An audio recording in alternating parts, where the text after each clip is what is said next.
दोस्तों जरा इमेजिन करो कि एक इतनी पावरफुल लेजर बीम जो 400 किलोमीटर दूर उड़ रहे जहाज के परों को मिनटों में पिघलाने की ताकत रखती हो। या जरा सोचो कि अगर हर कंट्री के बॉर्डर पर ऐसी ही एक इनविंसिबल फेंस हो, एक शील्ड हो, जिसको अगर आपने गलती से भी हाथ लगा लिया तो आप राख में बदल जाओगे। आप सोच रहे होगे कि भला ये कैसे मुमकिन हो सकता है, भला ये सब कैसे हम बना सकते हैं। लेकिन सरप्राइजिंगली ये सारे इन्वेंशंस पहले ही हो चुके हैं और इन सब का इन्वेंटर और कोई नहीं भाई, सिर्फ निकोला टेस्ला था।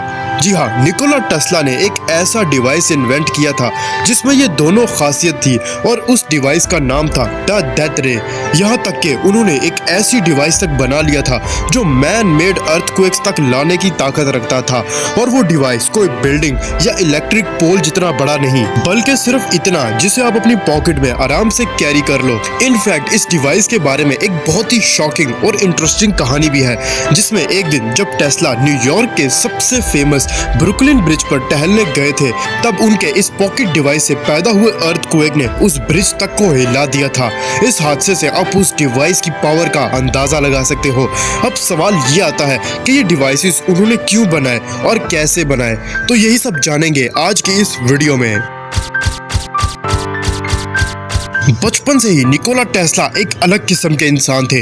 उन्हें अलग अलग एक्सपेरिमेंट्स और इन्वेंशंस करना बहुत ज़्यादा पसंद था और इसी तरह इनमें इंटरेस्ट लेते रहे और इसी वजह से उन्हें बचपन से ही साइंस की बड़ी बड़ी किताबें पढ़ना शुरू कर दी।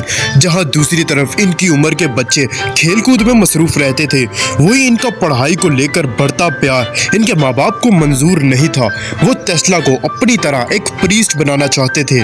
उनके बाप का कहना था कि उन्होंने अपनी लापरवाही की वजह से पहले ही एक बच्चे को खो दिया है और अब जो एक उनके पास बाकी है वो उन्हें किसी भी हालत में खोना नहीं चाहते। और इसी वजह से स्कूल की पढ़ाई खत्म होते ही उन्होंने निकोला को अपने घर बुला लिया।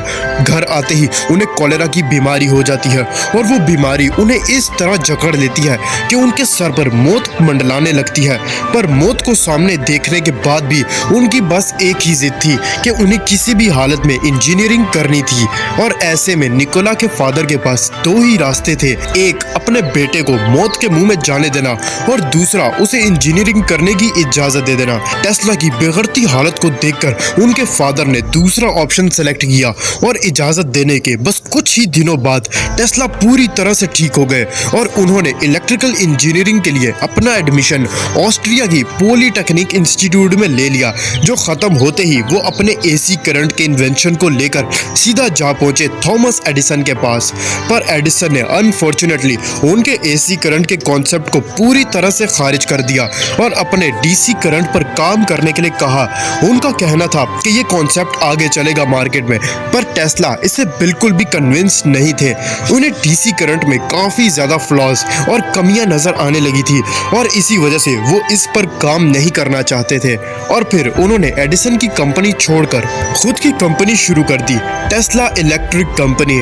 इस कंपनी ने दुनिया के सामने प्रोड्यूस किया सबसे पहला एसी करंट और टेस्ला बन गए the father of AC current. और फिर यहाँ पर निकोला टेस्ला की जिंदगी ने अलग ही रूप ले लिया। इस सक्सेस के बाद से उनकी जिंदगी में इन्वेंशंस का सिलसिला शुरू हो गया। अब उनके न्यू इन्वेंशंस के बाल पर उन्हें सक्सेस तो बहुत मिली, पर भले ऊपर ऊपर से सब ठीक लग रहा था, लेकिन अंदर ही अंदर उनके मन में सोचों की पूरी लिस्ट चल रही थी।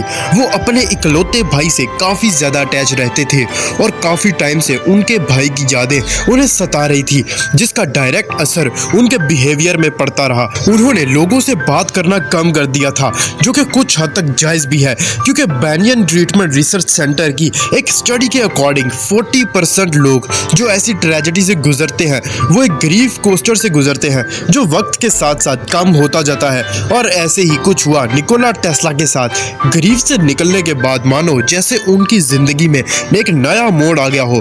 उन्होंने उस वक्त की सबसे इम्प्रेसिव इन्वेंशन एसी करंट की इसी दौरान उन्होंने डेथ रे और अर्थक्वेक मशीन जैसे डिवाइसेस को इन्वेंट किया। इस वीडियो में तो मैंने आपको कहानी बताई निकोला टेस्ला की कि कैसे वो एक डिप्रेस्ड आदमी से एक जीनियस साइंटिस्ट में बदल गए। एक दिन निकोला टेस्ला अपने भाई को याद करते काफी उदास बैठे थे, तभी अचानक उन्हें एक आइडिया आया। वो अपने ख्यालों से इतना परेशान रहा करते थे कि उनके दिमाग में ये आया कि क्यों ना एक एक ऐसी टेक्नोलॉजी इन्वेंट की जाए जो हमारे दिमाग में जो भी ख्याल आ रहे हो ऑन स्क्रीन उसे उतार सके।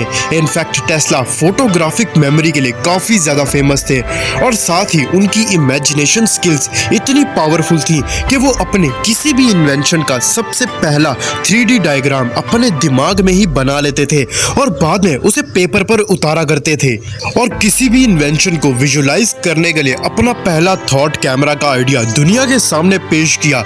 उनका आइडिया काफ़ी सिंपल था। इसमें होगा ये कि दिमाग में हम जो भी कुछ सोचेंगे उसकी एक इमेज हमारे रेटिना पर शो होगी और किसी ऑपरेटर्स की मदद से उसे स्क्रीन पर प्रोजेक्ट किया जाएगा। आसान अल्फाज में बताया जाए तो हमारी आंखें एज अ प्रोजेक्टर का काम करेंगी और अगर ऐसा हुआ तो हमारा दिमाग एक खुली किताब बन जाएगा। इनका ये आइडिया काफ़ी सिंपल और यूनिक तो था, लेकिन उस वक्त उन्हें ये नहीं पता था कि क्या सच में रेटिना पर थॉट्स की इमेज क्रिएट होती भी है कि नहीं, और इसीलिए इस शॉर्ट कमिंग की वजह से वो उस वक्त इस चीज़ को नहीं बना पाए।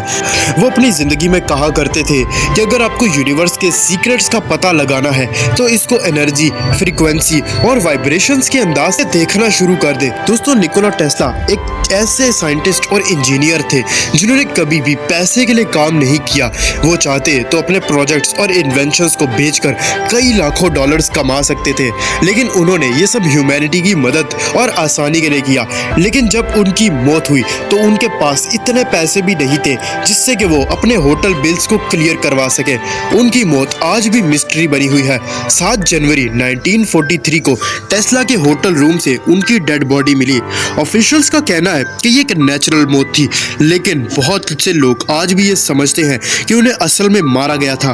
खैर, हकीकत जो भी हो, अगर निकोला टेस्ला को अपनी इन्वेंशंस के लिए फंडिंग मिल जाती तो आज दुनिया फ्यूचर में जी रही होती। अगर आपको मेरी ये वीडियो पसंद आई हो तो वीडियो को लाइक ज़रूर से करना। चैनल पर फर्स्ट टाइम आए हो तो चैनल को भी सब्सक्राइब करते जाना। मिलते हैं अगली वीडियो में।